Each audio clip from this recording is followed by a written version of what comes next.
네, 오늘 예배에는 특별히 우리 아프리카에서 선교하고 계시는 정붕진 목사님이 함께하고 계십니다.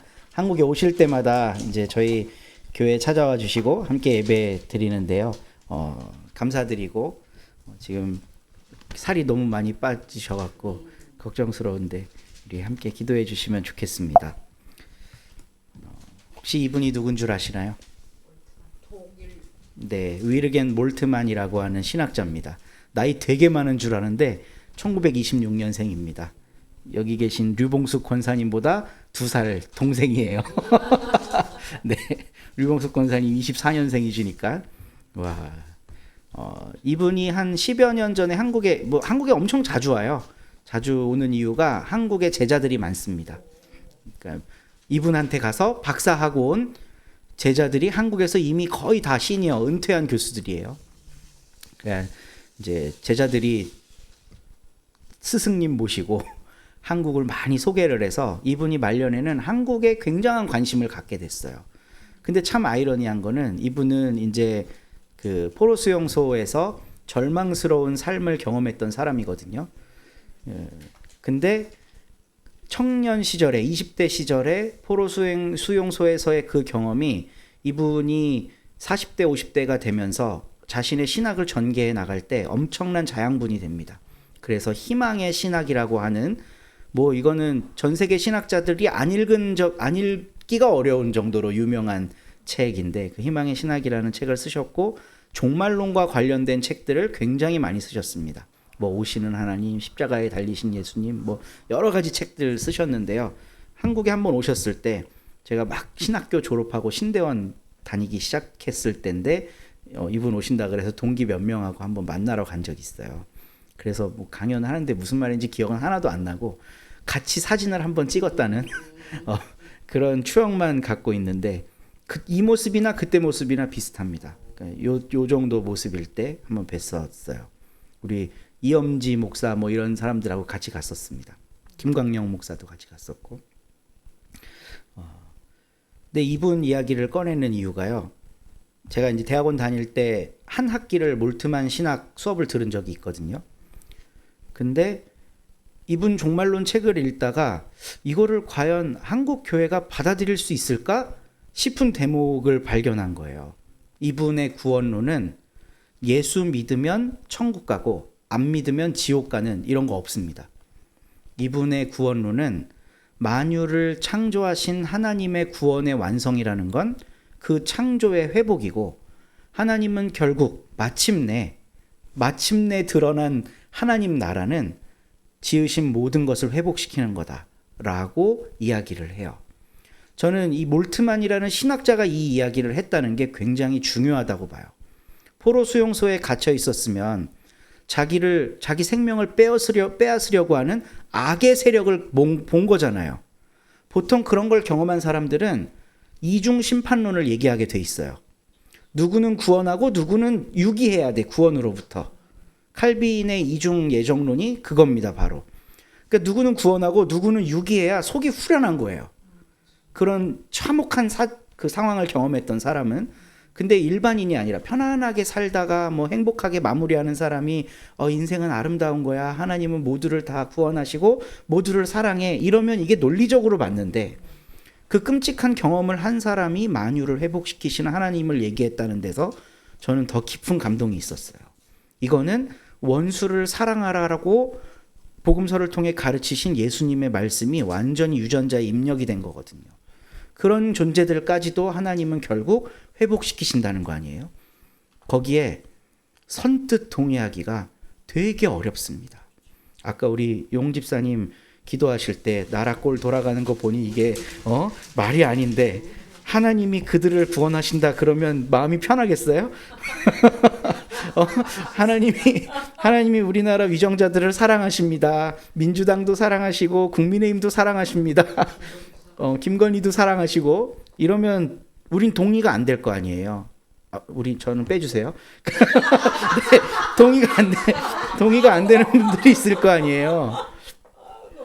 근데 그 몰트만이라는 신학자가 그런 이야기, 그런 구원론, 그런 종말론을 이야기했다는 게 저한테는 너무 소중했고 그런 이야기가 또 오늘 우리 가까이에 있었던 몰트만이 아니라 2000년 전에 살았던 바울이 그 이야기를 하고 있어서 여러분들과 꼭 나누고 싶습니다.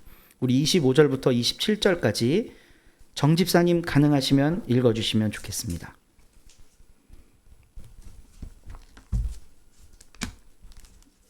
형제자매 여러분, 나는 여러분이 이 신비한 비밀을 알기를 바랍니다. 그것은 여러분이 스스로 현명하다고 생각하는 일이 없게 하려는 것입니다. 그 비밀은 이러합니다. 이방 사람의 수가 다 찰 때까지 이스라엘 사람들 가운데서 일부가 완고해진 대로 있으리라는 것과 온 이스라엘이 구원을 받게 되리라는 것입니다. 그것은 성경에 이렇게 기록되어 있는 바와 같습니다. 구원하시는 분이 시온에서 오실 것이니 야곱에게서 경건하지 못함을 제거하실 것이다. 이것은 그들과 나 사이의 언약이니 내가 그들의 죄를 없앨 때에 이루어질 것이다. 아멘. 아멘. 지금 우리가 그 로마서 11장을 세 번째 읽고 있는데요. 첫 번째 보면 첫 번째 파트 11장의 앞부분을 보면 바울은 이스라엘 사람 중에 구원받지 못했던 존재들을 언급하면서 혈통적인 아브라함의 후손이 구원을 담보하는 게 아니라는 걸 굉장히 강력하게 이야기해요.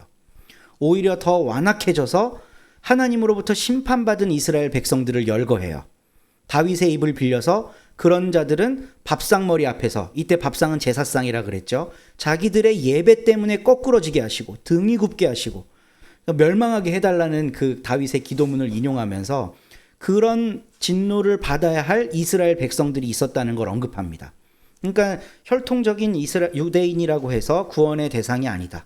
그래서 이제 하나님은 이 구원의 대상을 누구로 특정하셨다? 이방인으로 특정하셨다. 그리고 두 번째 시간에 이방인을 구원하신 하나님의 놀라운 신비와 은혜에 대해 이야기를 했어요. 근데 이 이유는 지금 예수 그리스도가 하나님의 아들로 이 땅에 와서 3년간 가르치시고 내가 누군지를 보여주셨는데 유대인들은 그걸 안 받아들이고 안 믿는 거예요. 근데 바울에게 신기한 거는 로마에 저 멀리 사는 애들이 그걸 받아들인다는 겁니다. 이게 바울이 본 증거예요. 하나님이 저들을 선택했다는. 어떻게 그걸 믿을 수가 있지? 신기해서 로마에 있는 사람들에게 편지를 쓰고 있는 거잖아요. 내가 가서 가르쳐 준 적도 없고 그냥 소문으로 들은 건데 사도행전 앞부분에 보면 성령의 임재가 일어났을 때 각 지방에서 사람들이 몰려오거든요. 그때 로마에서도 사람들이 와요.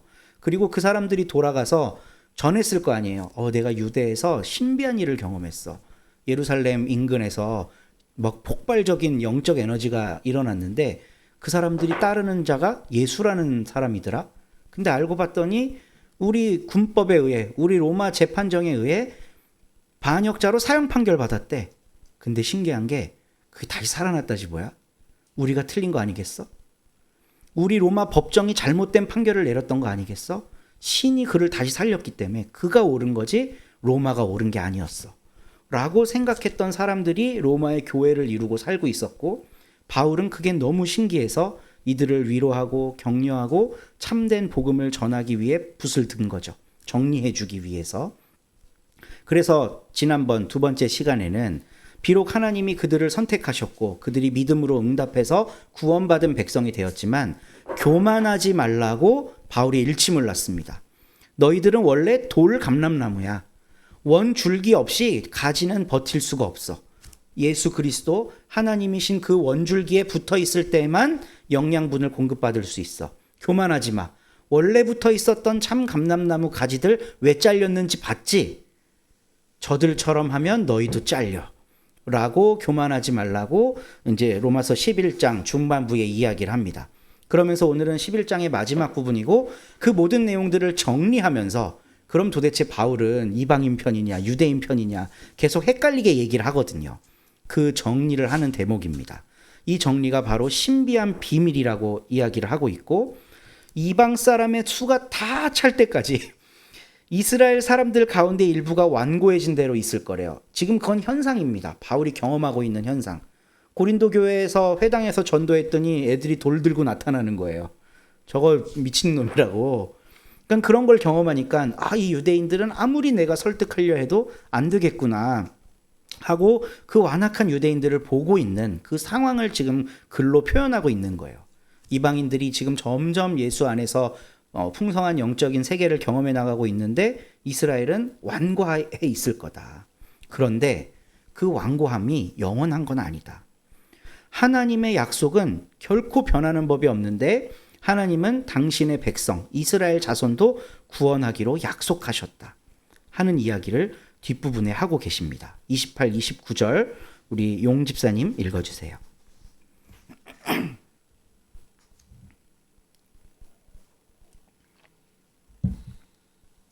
음소거돼 있으십니다. 네. 복음의 관점에서 판단하면 이스라엘 사람들은 여러분이 잘 되라고 하나님의 원수가 되었지만 택하심을 받았다는 관점에서 판단하면 그들은 조상 덕분에 하나님의 사랑을 받은 사람들입니다. 하나님께서 주시는 고마운 선물과 부르심은 철회되지 않습니다. 아멘. 지금 이 이스라엘 사람들이 완고해진 거는 이방 사람들 잘 되라고 하나님이 예비해 둔 거래요. 11장 앞부분에도 그런 내용 나오죠. 그래서 그럼에도 불구하고 하나님은 그들과 언약을 맺으셨기 때문에 이건 철회되지 않는다는 겁니다. 이걸 우리가 구분해야 되는 게 뭐냐면 그럼 율법이 여전히 유용하다는 거냐 그 얘기를 하는 게 아니에요. 바울은 확실한 율법 폐기론자입니다. 율법 갖고 구원받는다고 생각하면 절대 구원 못 받아. 이걸 로마서에서 계속해서 얘기하고 있어요. 근데 율법과 상관없이 하나님의 사랑과 하나님의 선택은 여전히 유효하다는 거예요. 이거는 율법하고 상관없는 겁니다. 이스라엘이 율법을 잘 지키면 하나님께 복받고 잘 못 지키면 저주받고 이게 구약 전체에 흐르는 하나의 큰 사상이거든요. 근데 그 이야기를 하는 게 아니라 율법을 지키냐 안 지키냐 상관없이 하나님이 이스라엘을 향한 사랑은 여전히 존재하고 있다는 거죠. 왜냐하면 이스라엘 유대 백성 말고 이방 백성들이 율법 잘 지켜서 지금 사랑받은 건가요? 아니죠. 예수 그리스도 안에서 믿음으로 하나님과 연결되니까 자녀되고 사랑받는 거 아니에요? 이스라엘도 똑같은 원리가 적용된다는 거예요. 하나님은 그냥 이스라엘 백성을 사랑하고 있다는 겁니다. 우리 30절부터 32절까지 김주경 집사님 읽어주세요. 전에 하나님께 순종하지 않던 여러분이 이제 이스라엘 사람의 불순종 때문에 하나님의 자비를 입게 되었습니다. 이와 같이 지금은 순종하지 않고 있는 이스라엘 사람들도 여러분이 받은 그 자비를 보고 회개하여 마침내는 자비하심을 입게 될 것입니다. 하나님께서 모든 사람을 순종하지 않는 상태에 가두신 것은 그들에게 자비를 베푸시려는 것입니다. 네. 원래 이방 사람들은 하나님의 자비를 경험할 수 없는 존재였어요. 근데 유대인들의 불순종으로 인해서 불순종하면 벌 받는 거구나 하고 이방인들이 알게 돼서 이제 이방인들이 그 하나님의 자비하심, 그 하나님의 은총을 경험하는 존재가 됐어요. 그럼 이제 역으로 이쪽 사람들이 이방 사람들이 자비하심을 입게 되는 걸 보고 다시 하나님께로 돌아올 수 있게 된다는 겁니다. 우리 33절부터 36절까지 신집사님 읽어주세요. 하나님의 부유하심은 어찌 그리 크십니까? 하나님의 지혜와 지식은 어찌 그리 깊고 깊으십니까? 그 어느 누가 하나님의 판단을 헤아려 알 수 있으며 그 어느 누가 하나님의 길을 더듬어 찾아낼 수 있겠습니까? 누가 주님의 마음을 알았으며 누가 주님의 조언자가 되었습니까? 누가 먼저 무엇을 드렸기에 주님의 답례를 바라겠습니까? 만물이 그에게서 나고 그로 말미암아 있고 그를 위하여 있습니다. 그에게 영광이 세세 있기를 빕니다. 아멘. 그러니까 우리는 신앙생활을 하면서 되게 완고해지고 고집스러워질 때가 있어요. 그러니까 내가 경험했던 일련의 영적 경험들을 절대화하는 때가 있습니다. 하나님 이렇게 믿는 거야. 교회 다니는 건 이런 거야. 라고 하는 게 생기는 거예요. 근데 그런 걸 우리가 우리 삶에 하나하나 새길 때마다 하나님의 넓고 부유하심을 깎아먹는다는 걸 기억해야 됩니다. 만약에 신이라는 존재가 있다면 철학적으로 그 어떤 인간의 언어로 다 담을 수 없는 게 맞죠. 우리가 경험할 수 있는 모든, 인간이 지금까지 인류 역사상 경험한 모든 경험치를 다 합친다고 해도 하나님께 못 미친다는 걸 우리는 철학적으로 이해할 수 있어요. 그런데 우리는 우리 삶의 그 작은 경험, 내 신앙생활에서 나타났던 몇 가지 경험들로 그걸 절대화해 버릴 때가 있습니다. 유대인들은 오래전에 그걸 되게 세게 집단적으로 했던 거예요.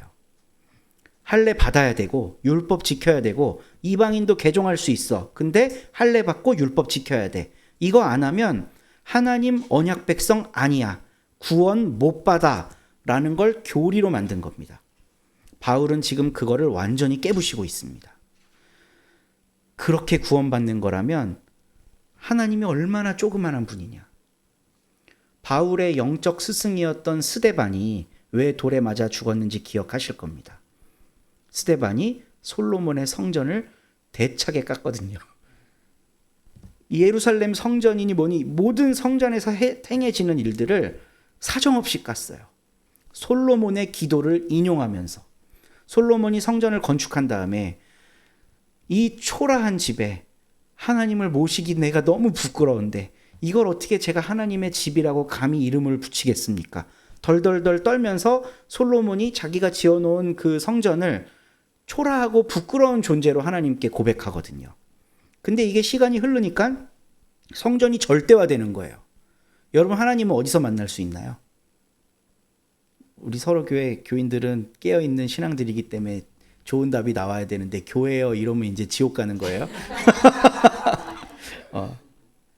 하나님을 만나는 장소가 어디입니까? 예배의 자리입니다. 하나님과 소통할 수 있는 곳이 어디입니까? 교회입니다. 이거 우리 오랫동안 배워온 거 아니에요? 그래서 교회 나가면 어떻게 돼요? 세상이에요, 거기는. 이스라엘 백성들이 오래전에 했던 그 행위를 우리도 똑같이 지금 반복하고 있습니다. 지금 코로나 이후 이제 위드 코로나, 포스트 코로나 시대가 돼서 이제 교회가 다 정상적으로 돌아가잖아요. 근데 큰 교회들도 코로나 이전에 70% 이상 회복한 교회들 거의 없어요. 절대적인 수치가 이제 다운되어 있는 시기입니다. 그럼 우리가 기존의 그 틀을 그대로 갖고 있으면 하나님을 만나는 곳은 예배가 드려지는 바로 이곳입니다. 여기에 제단을 쌓으십시오. 저도 그 서울에 있는 어떤 교회에서 사역을 할 때 이제 명절 때가 이제 막 샌드위치가 껴갖고 막 일주일을 놀아야 되는 거예요. 그래서 하루는 우리 새벽 기도를 좀 쉬자. 목사들이 이렇게 건의를 했습니다. 근데 당회에서 이게 거절이 됐어요. 장로님들이 뭐라고 무슨 이유로 거절했는 줄 아세요? 제단에 기도의 불을 꺼뜨리면 안 된대. 그래놓고 그 말한 장로님은 안 왔어, 새벽 기도 때. 그러니까 우리가 갖고 있는 그런 몇 가지 사고들이 이게 신앙생활이다, 이렇게 하면 구원받는다 하는 거는 정말 불경스러운 거예요. 왜냐하면 지금 바울이 분명히 얘기하죠. 하나님의 부유하심이 어찌 그리 크십니까? 우리는 측량조차 할 수 없을 만큼 하나님은 폭이 넓은 분이라는 거예요. 우리 인간 세상에서는 유대인이 구원받냐, 이방인이 구원받냐, 이걸 갖고 아웅다웅합니다. 할례 받아야 구원받냐, 예수를 어떻게 믿어야 구원받냐, 이거 갖고 티격태격해요. 근데 하나님은 그 티격태격에 갇혀있는 분이 아니라는 겁니다. 하나님의 지혜와 지식이 얼마나 크고 깊습니까? 그 어느 누가 하나님을 판단해서 헤아릴 수 있겠습니까? 하나님이 구원자시라는 걸 우리가 믿는다면 하나님이 하시는 모든 일들과 결정들에 순종하며 나아가야 되는 게 우리의 본분인데 우리가 판단자가 돼 있어요. 이렇게 해야 구원받는다고. 이건 하나님의 뜻이 아니라고 되게 함부로 얘기를 합니다. 누가 주님의 마음을 알았으며 누가 주님의 조언자가 되었습니까? 누가 먼저 무엇을 드렸기에 주님의 답례를 바라겠습니까? 그리고 핵폭탄 같은 선언 36절이 펼쳐집니다. 만물이 그에게서 나고 그로 말미암아 있고 그를 위하여 있습니다. 그에게 영광이 세세에 있기를 빕니다. 아멘. 하나님의 관심은 우리가 관심 두고 있는 그 좁디 좁은 세계의 일부가 아니라 이 세상 전부라는 겁니다. 이 세상 전부와 교감하고 계시고 소통하고 계시고 우리가 인지하지도 못하는 작은 피조물들과 대화하고 계신 하나님, 그 하나님의 구원의 계획과 경륜과 섭리는 우리가 측량할 수 없는 걸 텐데 우리는 너무 쉽게 교리로 구원을 얘기해요. 요렇게 해야 구원받는다고, 저렇게 해야 구원받는다고. 제가 몰트만 선생님의 신들매도 감당치 못하겠지만 이런 고민 같이 하지 않으셨을까 싶어요. 정말 하나님이 우리를 만드셨고 사랑하신다면, 이 세계를 창조하셨다면 지금 내 눈에 보고 있는 저 악, 분명히 저 악이야. 저건 도대체 뭘까? 근데 오래 사시다 보니까, 100살까지 사시다 보니까 이 모든 것이 다 협력해서 선을 이루어가는 과정이었구나 라고 생각하시지 않았을까 조심스럽게 짐작해 봅니다. 젊은 시절에는 아픔이었던 게 나이가 들면 보화가 되는 포인트들이 있으신가요? 왜 눈길을 피하시는 거죠? 제일 연장자님. 우리 신양원 할머니들께 한번 여쭤볼게요. 젊은 시절에는 참 고통스러운 일이었는데 나이가 들고 보니 아, 이게 보화였구나 깨달아지는 것들이 있으십니까?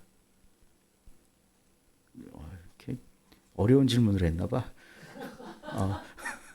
아직도 고난은 현재 진행형이기 때문에 그럴 수도 있고, 그렇지만 하나님의 큰 틀에서 보면 점점 마침내 완성된 하나님 나라를 향해 우리는 가고 있구나라고 하는 소망을 우리가 함께 볼 수 있다면 좋겠어요. 바울이 지금 그 얘기를 하고 있습니다. 바울이 유대인들을 1장부터 11장까지 대차게 까다가 갑자기 이방인들에게 비판을 돌립니다. 너네들도 그렇게 될 수 있으니 조심해라. 그러면서 마무리하는 절에 하나님의 구원의 신비와 능력은 우리가 측량할 수 없는 거고 하나님은 만유를 지으신 분이다 라는 걸 결론적으로 이야기를 해요. 그러니까 하나님은 유대인도 사랑하실 수 있고 이방인도 사랑하실 수 있는 분이라는 거죠. 이걸 오늘날 우리들의 삶의 현장, 교회가 처한 이 사회 속에 적용해 본다면 교회가 손쉽게 누군가를 정죄하지 못할 겁니다. 모스크 짓는다고 저거 들어오면 우리나라 망한다. 이슬람화 돼갖고 우리 딸들 다 막 일부 4처제, 5처제 거기 가서 살아야 되고 막 이런 공포감을 조성하면서 모스크 물러가라고 팻말 들고 있지 못할 거고, 남자 며느리 여자 사위 괜찮으시겠습니까? 이런 푯말 들고 밖에 못 나갑니다. 밖에. 어떻게 자기가 하나님이 돼갖고 지금 구원받을 자 못 받을 자를 판단해서 지금 그걸 하고 있는 거잖아요. 근데 하나님은 넉넉히 양쪽 모두를 사랑하실 수 있다. 저는 그거를 이제 목사로 살면서 성도님들한테 배웠어요. 조금 못난 담임 목사들은 잘난 부목사들을 미워하거든요. 그럼 설교를 안 시켜. 사역에서 막 배제하고 말라 죽게 만들어, 이게 영적으로.